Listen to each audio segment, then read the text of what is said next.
You're listening to Satyavani, the voice of the APJ Satya University, India's first liberal arts and meta university. For further information, please visit our website university.apj.edu/. university.apj.edu/.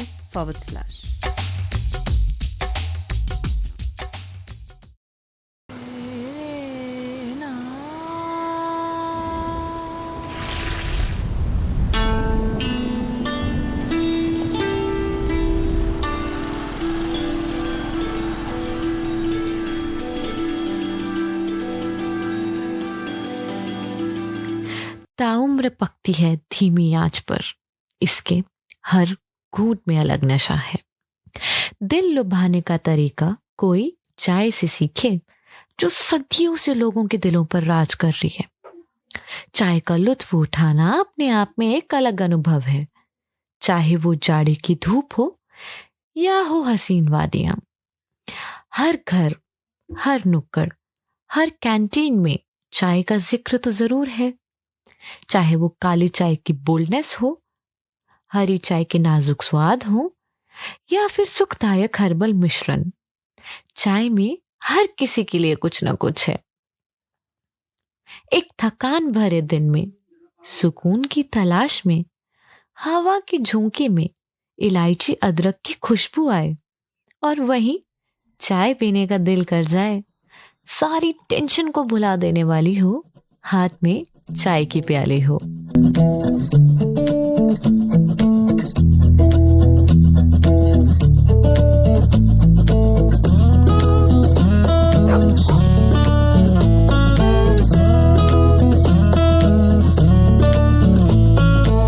चाय चाय चाय hot बड़ी तू, वाय वाय वाय।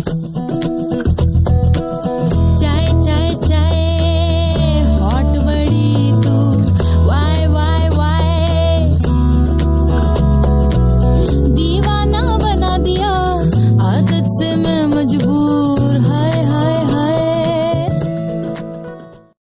ऐतिहासिक दस्तावेज की माने तो चाय की उत्पत्ति का पता प्राचीन चीन में लगाया जा सकता है, जहां सम्राट शेन नोंग ने लगभग 2737 ईसा पूर्व में इसकी खोज की थी।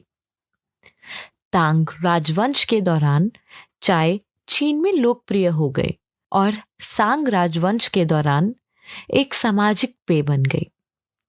जापान में इसे 6वीं शताब्दी में बौद्ध भिक्षुओं द्वारा पेश किया गया था, जिससे पारंपरिक चाय समारोह का विकास हुआ। पश्चिम में चाय की शुरुआत 16वीं और 17वीं शताब्दी में पुर्तगाल और डच व्यापारियों द्वारा की गई थी और ब्रिटिश ईस्ट इंडिया कंपनी ने चाय व्यापार में महत्वपूर्ण भूमिका निभाई थी। चाय उत्पादन पर चीन के एकाधिकार को तोड़ते हुए ब्रिटिश ईस्ट इंडिया कंपनी ने 19वीं सदी की शुरुआत में असम में चाय की खेती शुरू की। चीन के बाद 1.2 मिलियन टन के साथ भारत चाय का दूसरा सबसे बड़ा उत्पादक है। अब ऐसा नहीं है कि चाय सिर्फ बड़े और बुजुर्ग के लिए हो, चाय को तो नौजवान युवा भी पसंद करता है। अब कॉलेज का कम जेब खर्च वाला लड़का भी अपनी गर्लफ्रेंड को चाय तो जरूर पूछता है।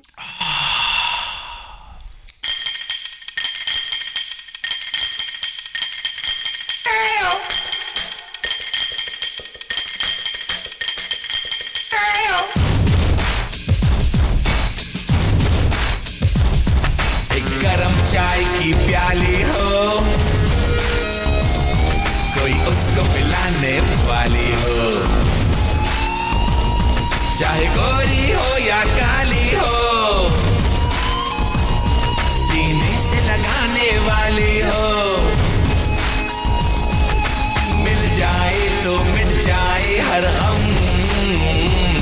तररम पम पम, तररम पम पम, तररम पम पम। झिपक पम, झिपक पम, तररम पम पम। हमने जाने माने चाय टेस्टर से सवाल किया कि भारत में चाय की खेती का क्या स्थान है। भारत एक प्रमुख चाय उत्पादक और निर्यातक है जो विश्व स्तर पर शीर्ष चाय उत्पादक देश में से एक है। यहाँ पर विभिन्न प्रकार की चाय का उत्पादन किया जाता है, जैसे काली, हरी, सफ़ेद और उलोंग। प्रमुख चाय उत्पादक क्षेत्रों में असम, दार्जिलिंग और नीलगिरी शामिल है। असम अपनी मजबूत काली चाय के लिए जाना जाता है, जहाँ दार्जिलिंग अपनी उच्च गुणवत्ता वाली काली और हरी चाय के लिए जाना जाता है। नीलगिरी जो है वो अपने तेज और उच्च बल चरित्र के लिए जाना जाता है। चाय की अहमियत पीने तक सीमित नहीं है। काफी लोगों के घरों में तभी चूल्हा जलता है जब टपरी में उनकी चाय बिकती है। हिंदुस्तान के कुछ इलाकों में जहां गूगल मैप्स भी ना पहुंचा पाए, वहां चाय वाले आपको सही रास्ता बताते हैं। अब चाय की बात हो और प्रसिद्ध लेखक लक्ष्मण राव जी का नाम ना आए, ऐसा तो नहीं हो सकता। बड़ा आश्चर्य की बात है लोगों के लिए कि लक्ष्मण राव कौन है। लक्ष्मण राव के बारे में लोग कहते हैं कि ये चाय वाला है, लेकिन लोग कहते हैं कि नहीं, चाय वाला नहीं है, बहुत बड़ा साहित्यकार भी है। मैं अभी भी यही समझता हूँ कि लेखक का जन्म ही 50 साल के बाद है और उसकी जिंदगी उसके मरने के बाद है।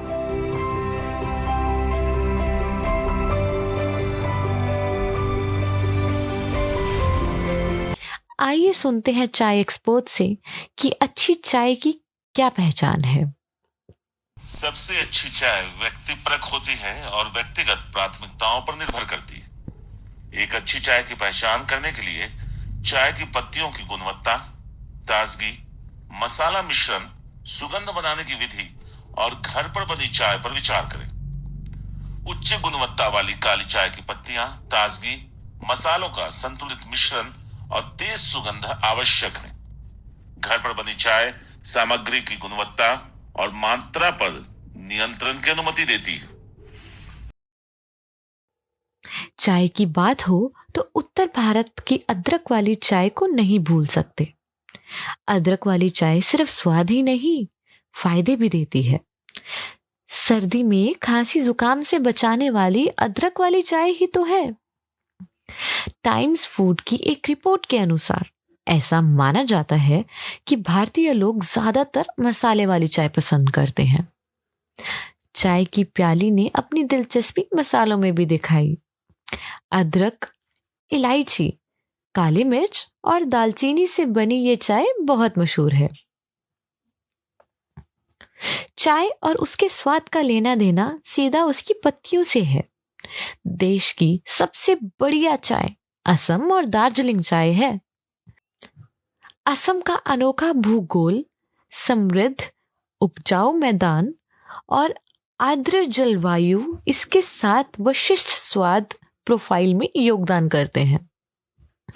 असम चाय अपनी तीखे तीखे और नमकीन स्वाद के लिए जानी जाती है, और वहीं हिमालय में स्थित दार्जिलिंग अपनी जलवायु, ऊंचाई और मिट्टी की स्थिति के लिए जाना जाता है। इसके मस्क टेल स्वाद के लिए अत्यधिक मांग की जा रही है। हिंदुस्तान के रिश्ते की बारीकियों को तो हमने समझा, पर सच तो ये भी है कि दूर दूर से आने वाले विदेशी नागरिकों के लिए भी चाय एक सेलिब्रिटी जैसी है। चाय के साथ वक्त ही नहीं बांटा जाता, बल्कि खुशी, गम, परेशानियां या दिल का बोझ भी बांटा जा सकता है। तो अगली बार कोई चाय के लिए कहे तो जरूर पी लेना। क्या पता कोई खुद को आपके साथ बांटना चाहता हो या फिर दौड़ती जिंदगी की थकान मिटाना चाहता हो। ऐसा सिर्फ हमारा ही कहना नहीं है। दो घूंट चाय पी और सैर दुनिया की, देखो मैं करके आ गया, आ गया, आ गया, मैं सैर करके आ गया।